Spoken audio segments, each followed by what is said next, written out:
Salut à tous, c'est Code du 59. Aujourd'hui on se retrouve pour une nouvelle vidéo où je vais vous faire une critique du film La Reine des Neiges 2 qui est sorti il n'y a pas très longtemps quand je tourne la vidéo. Donc là sur la vidéo vous pourrez voir juste ici je pense, ou l'autre côté, l'affiche du film. Donc voilà. Et avant de vous faire ma critique, je vais vous passer la bande-annonce. Allez, c'est parti. C'était une fois, loin d'ici, au plus haut de la pointe nord, une forêt enchantée. T'es allé dans une forêt enchantée? Oui, c'était un endroit magique. Mais il y a eu un événement tragique. Et depuis, personne n'a pu en sortir. Et personne n'a pu y entrer. Waouh, papa, cette histoire est incroyable. Qu'est-ce que je ferais sans toi? Je serai toujours là pour toi. Elsa était un peu bizarre ce soir, non? Pas plus que d'habitude. J'entends une voix. Une voix? Comment ça?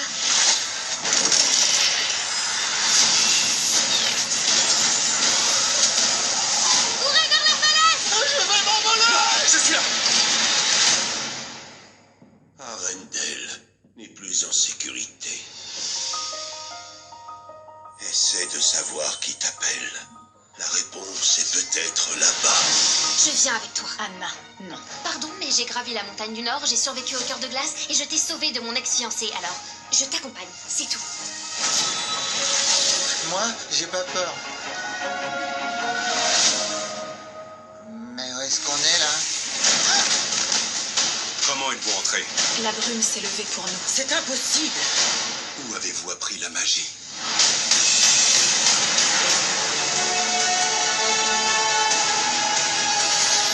Elsa, sors de là! Je t'interdis de me suivre dans les flammes. Alors ne te jette pas dans les flammes. La magie a quelque chose d'irrésistible. Sans ton aide, elle pourrait s'y perdre. Protégez Arendelle à tout prix! Je crois en toi, Elsa, plus qu'en n'importe qui ou n'importe quoi.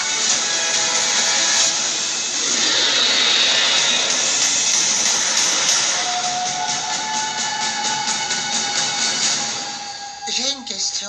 On va se mettre en danger régulièrement à partir de maintenant?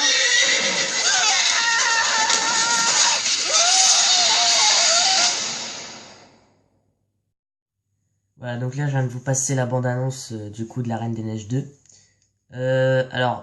Pour être honnête, quand j'ai vu la bande-annonce que je viens de vous montrer là maintenant, j'ai été un peu surpris et en même temps choqué. Alors je vous explique. En fait, par rapport au 1, moi je trouve que en fait l'histoire avait totalement changé. Mais voilà. En voyant les scènes, on voit bien que bon, c'est largement différent par rapport au 1. On a des gros monstres de pierre, on a des chevaux aquatiques ou je sais pas quoi. Mais voilà, donc on voit que c'est un autre contexte de film, on va dire, avec un peu plus d'action, on peut le voir. On peut voir que tous les personnages sont là, Olaf, Anna, Elsa, Christophe, Sven, ainsi que les parents même de Anna et Elsa. Donc ça c'est pas mal à mettre dans le film. Mais voilà. Donc j'étais un peu surpris par rapport à la bande-annonce. Donc j'avais très peur de cette suite. Je me suis dit, est-ce que ça va être la suite que tout le monde attend? Est-ce que ça va être une suite totalement différente et avec une nouvelle histoire, des nouveaux personnages? Et ben voilà, en fait c'est un peu dans ce cas-là. Donc en fait il y a des nouveaux personnages, mais c'est une bonne suite. La Reine des Neiges 2 est un bon film. Donc je vous conseille d'aller le voir. Si vous avez aimé le 1, je pense que tout le monde l'a aimé, hein, le 1. Je vous conseille d'aller voir le 2 au cinéma. C'est pas une perte de temps, c'est un bon film. Là, je vais passer dans la partie spoiler. Donc, parce que je fais toujours spoiler, moi, dans les critiques. Donc, si vous voulez arrêter la vidéo, faut le faire maintenant. Voilà. Donc, pour ceux qui sont restés, je vais vous spoiler, du coup, l'histoire. Donc, ça se passe toujours à Arendelle. Elsa est toujours la reine du royaume. Avec sa sœur Anna, Christophe, Sven et Olaf. On voit un peu comment ça se passe depuis que Elsa est revenue à Arendelle. On voit qu'elle contrôle bien sa magie, que la ville, le royaume, pas la ville, le royaume se passe très bien. Et au début, on voit que Elsa a des voix en fait qu'elle entend en fait. Elle entend des voix dans sa tête qui viennent de d'autre part qu'Arendelle. Donc elle se demande ce que c'est. Donc du coup, elle sort du royaume avec Anna et les habitants pour leur dire qu'il faut aller dans la falaise parce qu'Arendelle est en danger. Voilà, donc ils y vont. Ils vont à la falaise. Donc tous les personnages, que ça soit les trolls, les habitants, vont rester là jusque tout le film en fait. Ils vont toujours rester dans la falaise. Donc eux, bon, il n'y a pas trop de trucs à dire. Les trolls là, ne sont pas oubliés dans le 2, donc ça c'est plutôt bien. Euh, Qu'est-ce que je pourrais dire d'autre? Donc les trolls sont pas oubliés. Eux ils vont pas être très importants dans le film. Ils vont juste le grand-père, vous voyez le grand-père troll le plus âgé de tous les trolls. Lui ben il va dire à Elsa que Arendelle est en danger, que elle va devoir utiliser ses pouvoirs pour sauver. Voilà. Donc sur ce point-là, voilà, c'est un peu ça. Donc Elsa part avec Anna, Christophe, Sven et Olaf à la recherche des voix qu'elle entend. Et juste avant ça, elle se remémore une histoire que leurs parents avaient parlé quand elles étaient petites par rapport à une forêt enchantée ou quelque chose comme ça. Donc elles ont pensé à ça, elles se sont dit pourquoi pas aller à la forêt enchantée. Donc on passe, elles trouvent la forêt enchantée. Donc voilà, elles y entrent. Euh, Ensuite, elles se font, comment dire, apercevoir par les personnes qui habitaient dans la forêt enchantée. Et en fait, c'était par rapport à l'histoire, mais je vais pas vous expliquer comment parce que c'est un peu trop long à expliquer. Et en fait, il y a deux clans, si vous voulez, qui s'opposent depuis des années, et ils se retrouvent nez à nez. Ils vont devenir amis, donc ça c'est plutôt bien. Pour s'allier avec Elsa, Anna, etc. Donc, euh, voilà, ils deviennent amis. Et puis après, qu'est-ce que je pourrais dire? Par rapport, pardon, par rapport à l'humour dans le film, je trouve qu'il est beaucoup plus présent dans le 2 que dans le 1. Avec Olaf, bon, il est très très marrant dans le 2. Parce que dans le 1, on est plus dans le sérieux, dans le sérieux en fait, moi je trouve. Mais dans le 2, on laisse plus place à l'humour que à l'action. Donc ça c'est un bon point. Parce que quand j'avais été le voir, la salle était blindée, hein, il y avait plein d'enfants, et il restait à peine 3-4 places, et on a eu de la chance pour en avoir. Euh, et du coup, des fois quand on voyait des scènes avec Olaf, les enfants étaient morts de rire et tout. Donc ça c'est plutôt bien parce que ça rajoute un peu de piment au film, on peut dire. Euh, je crois qu'il doit y avoir 5 ou 6 scènes d'humour assez marrantes. Ensuite, Christophe et Sven, donc eux, ils sont pas oubliés non plus. Ils ont un rôle important hein, dans le film. Euh, donc pour toujours rester dans la partie spoiler, Christophe veut demander Anna en mariage. Sauf que pendant tout le film, il n'y arrive pas. Voilà. Euh, Ensuite, on voit que Sven rencontre un troupeau de rennes, donc il va devenir pote avec eux. Euh, on a de nouvelles chansons. On en a 5 ou 6 je pense dans le film. Mais il y en a une ou deux que j'ai aimé parce que vraiment moi tous les autres j'ai pas vraiment aimé. C'est pas des chansons assez comment dire énergiques comme Libéré délivré hein, dans le 1. Pour moi il y en a aucune qui bat Libéré délivré. Mais c'est des bonnes chansons. Euh, donc les chansons voilà, l'humour. L'action, bon, il y en a beaucoup, hein, je vous le dis, les trois quarts du film, c'est que de l'action. Hein. Après, si vous vous ennuyez dessus, je vois pas pourquoi. Après, vous pouvez ne pas aimer, hein, c'est normal. Mais il faut pas vous attendre à une suite toujours dans la même chose, avec la glace, les mêmes choses. Non, faut oublier ça en fait, parce que dans le 2 ça n'a rien à voir. Bon, la glace a un rôle important, mais pas aussi important que dans le 1. Parce que dans le 2 on a la terre, le feu, l'air, l'eau du coup. et la glace. Donc on a 5 éléments qui sont importants dans le film. Donc là je passe un peu parce que je l'ai vu qu'une fois le film, donc je peux pas trop me rappeler comment ça se passe. À un moment, Elsa, Anna et Olaf se retrouvent à 3 parce que Christophe et Sven sont restés avec un des amis des 2 clans là que je vous avais parlé là qui s'opposaient. Ils sont restés avec quelqu'un qui lui il parlait aux reines du coup comme Christophe, donc ils sont devenus potes à 2. Donc Elsa, Anna et Olaf se retrouvent à 3 et ils retrouvent le bateau où leurs parents se sont échoués. Comme vous vous rappelez dans le 1, et on sait que leur bateau s'est échoué sur la mer, donc ils sont morts. Ils ont retrouvé le même bateau, parce qu'à un moment quand je voyais la scène, ils voyaient un bateau, mais je me suis dit, qu'est-ce que le bateau a un rapport avec ça en fait? Parce qu'ils étaient en mode choqués, je me suis dit, c'est quoi le rapport avec le bateau? Et après ils ont dit, c'est le bateau de nos parents. Ah je fais, ouais c'est vrai. Et voilà. Donc du coup, ils rentrent dans le bateau, qui est totalement démonté, hein. Bon, bien sûr, ils trouvent pas leurs parents, ils voient pas les corps, parce que sinon ce serait un peu trop gore. Et là, Elsa a des pensées, et elle doit aller... elle a des pensées, et elle trouve une carte avec plusieurs sortes de royaumes. Elle en trouve un qui en fait replonge dans le passé, les souvenirs. J'arrive pas trop à expliquer, parce que c'est une histoire assez compliquée à comprendre. Mais c'est un peu ça le truc. Donc, elle trouve un royaume où les souvenirs passés peuvent être remémorés. Voilà. Donc, elle part seule et elle laisse Anna et Olaf, sachant que eux ils voulaient pas, mais bon, elle les a fait partir sur un bateau. Hein. Donc, Elsa est partie toute seule vers le royaume. Je me rappelle plus comment il s'appelle, mais c'est un nom un peu bizarre qui commence par A, je pense, ou un truc comme ça. Donc Anna et Olaf se retrouvent à 2. Ils doivent affronter les golems de pierre, là, comme vous avez vu dans la bande-annonce, les gros monstres de pierre. Ensuite, ils sont coincés dans une grotte. Et on se rend compte, on ne sait pas pourquoi, que Olaf a perdu sa magie. Parce que vous vous rappelez, dans le 1, il a une sorte de nuage de neige pour pas qu'il fonde.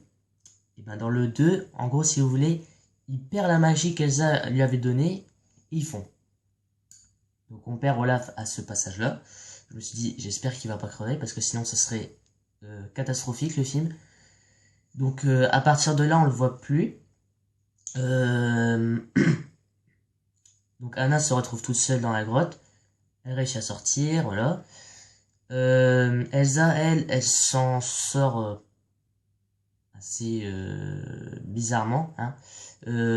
Donc elle arrive au royaume, elle rentre, et en fait avant de rentrer il y a une énorme sorte d'océan, il y a des vagues en fait si vous voulez, et elle essaye de passer avec sa glace, donc elle fait des chemins de glace, et elle essaye d'aller au royaume, parce que forcément si elle va dans l'eau elle va se faire dégager. Donc elle arrive pas, elle essaye, et à un moment elle trouve le cheval aquatique que vous avez vu dans la bande-annonce. Elle arrive à passer jusqu'au bout. Donc elle rentre dans le royaume. Ensuite elle passe des obstacles, et là elle trouve des souvenirs de son passé. Donc par exemple là, quand elle et Anna elles jouent ensemble, je sais pas moi, leurs parents qui se sont rencontrés, plein de choses comme ça. Et en fait, si vous voulez, dans l'histoire que leurs parents leur racontaient, le père avait dit qu'il avait été sauvé par une dame qui venait du clan opposé, parce qu'ils étaient aussi dans des clans opposés à l'époque. Il a été sauvé par une femme du clan opposé. Donc il savait pas c'était qui. Et on se rend compte à ce passage-là, dans les souvenirs du passé, que c'est, en fait, c'est la femme, donc c'est la mère d'Anna Elsa qui a sauvé le père d'Anna Elsa, si vous voulez. Voilà. Donc on se rend compte à ce passage-là. Donc ça fait, en fait, à chaque fois l'histoire, en fait, elle est remise en question sur le film. Au fil du temps du film, à chaque fois l'histoire, elle est remise en cause. Et ça, c'est bien en fait. Parce qu'on découvre de nouvelles choses en même temps que les personnages. Donc ça, c'est plutôt bien. Voilà, donc elle se remémore des trucs du passé. Encore par rapport à l'histoire, il y avait un truc avec une sorte de barrage pour faire la paix entre les 2 clans. Et on se rend compte que le grand-père d'Anna et Elsa a trahi le chef du clan opposé. Je vous l'ai dit, c'est une histoire assez compliquée à expliquer maintenant, mais si vous avez vu le film, vous comprenez ce que je veux dire. Donc le grand-père d'Anna et Elsa a trahi le chef du clan opposé en le tuant. Donc du coup, il y a eu encore la guerre, encore la guerre. Donc on se rend compte pourquoi les clans étaient opposés. Et puis, après Elsa, elle part, elle tombe dans un trou. Et je me rappelle plus pourquoi. Ah oui, en fait, elle est tombée dans un piège. Donc elle tombe, elle est toute seule et elle se fait congeler. Voilà, donc là, elle est congelée, elle peut plus bouger. Comme Anna dans le premier, là, quand elle est congelée à la fin. Donc là, elle est congelée comme ça. Donc là, on la voit plus. Donc ça, c'était chiant aussi, mais je me suis dit, à mon avis, ils vont pas la faire tuer. Voilà. Ils vont pas la tuer, ce serait bizarre. Donc Anna se retrouve tout seule. Elle a reçu en fait les pensées de... En fait, Elsa a envoyé les souvenirs du passé qu'elle avait vus dans le royaume à Anna. Donc Anna, elle les a reçus, on va dire. Une sorte de télépathie en fait. Donc elle les a reçus et elle se rend compte que bah, c'est le grand-père voilà, qui a tué le chef opposé, voilà. Et elle trouve la seule idée, je me rappelle plus comment elle trouve l'idée, mais elle trouve la seule idée pour sauver Arendelle, c'est de détruire le barrage qui faisait la paix entre les clans. Donc elle est seule à penser ça. Elle retrouve Christophe et Sven qui bah, sauve Anna après qu'elle se fasse poursuivre par les golems de pierre, parce qu'ils étaient encore là les golems de pierre. Donc elle leur dit oui, voilà, faut détruire le barrage, voilà, etc. Et là on se rend compte que un des deux clans stoppe Anna et leur dit pourquoi vous voulez détruire le barrage, c'est un signe de paix. Donc elle leur explique, elle arrive à les convaincre. Et puis donc ils essayent de détruire le barrage en attirant les golems de pierre pour lancer des grosses pierres, parce qu'en fait leurs armes c'est des grosses pierres qu'ils lancent. Et ils ont réussi à les lancer sur le barrage. Donc le barrage a été détruit et ça a sauvé Arendelle. Donc la magie était de retour, on va dire, hein, voilà. Donc la bonne magie était de retour. Donc les gens qui étaient sur la falaise depuis le début du film ont vu que Arendelle était sauvée. Olaf, on ne le voit toujours pas. On voit après que Elsa est décongelée. Donc là, ça veut dire que Anna a réussi à les sauver. Donc elle retourne à Arendelle. Et puis, on a une référence au 1 à la fin. Donc Elsa, Anna, Christophe et Sven sont ensemble. Et Elsa dit à Anna, tu voudrais pas un bonhomme de neige? Donc voilà, donc vous voyez la chanson dans le 1, je voudrais un bonhomme de neige. Donc elle lui dit ça, donc elle lui crée un bonhomme de neige, et bien sûr c'est Olaf. Donc Olaf revit. Donc c'est toujours le même, hein. Et puis, donc ça c'est la fin. Et puis, qu'est-ce qu'on voit après? On voit genre 1 an plus tard ou 2 ans plus tard, un truc comme ça. Elsa a quitté le royaume d'Arendelle pour devenir reine au royaume où elle avait les souvenirs du passé. Parce que forcément, c'était le coin avec la glace, donc elle était bien dans son thème. Donc elle est devenue reine du royaume des souvenirs du passé. Et c'est forcément Anna qui est devenue reine du royaume d'Arendelle. Voilà, je vous ai bien spoilé la fin, mais bon. Si vous êtes resté là, c'est bien pour être spoilé. Donc voilà ce qui se passe à la fin. Ensuite, qu'est-ce que je pourrais dire d'autre? Olaf, bon lui, il aura changé. Christophe arrive à demander Anna en mariage, elle dit oui. Donc ils sont mariés à la fin. Qu'est-ce que je pourrais dire d'autre? Je pense que c'est tout. Voilà, donc je pense que c'est tout. Je pense que je vous ai dit toute l'histoire. Donc si vous êtes resté jusque là, je pense que vous voyez bien que dans le 1 c'est pas du tout la même chose, hein. Ensuite ouais, donc l'humour, l'action. En fait le seul point négatif que j'ai sur ce film, c'est qu'il n'y a pas du tout d'émotion. Voilà, il n'y a aucune émotion. Moi j'ai rien ressenti par rapport au 1 où là on voyait bien que la relation entre les deux sœurs était très très compliquée. D'ailleurs, on était un peu suspect à la fin de ce qui se passait. Mais dans le 2, franchement, ça manque mais cruellement d'émotion par rapport au 1. Mis à part la mort d'Olaf entre guillemets, hein, et la Elsa qui est congelée. Franchement, il n'y a rien d'autre. J'ai rien ressenti. Ça, c'est le gros point noir dans ce film. Mais franchement, le reste, c'est impeccable. Les chansons sont bien. Peut-être un peu moins de chansons, ça aurait été bien de la part de Disney, mais après, ils aiment bien mettre les chansons dans les suites et tout, hein, donc voilà. Par exemple, ben, ça n'a rien à voir avec la vidéo, mais je veux dire par rapport à Vaiana, la légende du bout du monde. Il y a tellement de chansons que je n'ai pas réussi à regarder le film jusqu'au bout, je vous le dis. Donc je connais pas trop Vaiana. Et puis voilà. Donc ça c'est vraiment le truc que j'aime pas trop chez Disney, c'est quand ils mettent trop de chansons. Parce que je vous dis, dans les 45 premières minutes de La Reine des Neiges 2, on a quasiment 2, 3, voire 4 chansons. Donc c'est un peu chiant quand même. Au bout d'un moment ça saoule. Donc voilà le truc que j'ai à vous dire. Et puis ben en gros l'appréciation globale c'est que c'est une excellente suite. En fait c'est la même chose que Toy Story 4 si vous voulez, comme j'avais fait ma critique. D'ailleurs je vous conseille d'aller la voir. En fait c'est une bonne suite, mais ça manque toujours de quelque chose qui nous laisse assez comment dire, qui nous laisse assez perplexe en fait sur le film. Mais bon voilà, c'est un bon film. Donc j'espère que cette vidéo vous aura plu. N'hésitez pas à me dire dans les commentaires aussi votre critique par rapport au film, si vous avez aimé ou non. Et puis on va se retrouver la prochaine fois pour une nouvelle critique.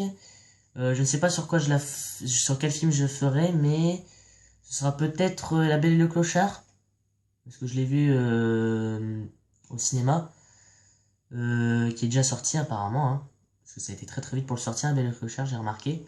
Donc je ferai peut-être une critique sur le remake de La Belle et le Clochard, et après je ne sais pas, parce que je n'ai pas d'autres informations sur d'autres films Disney.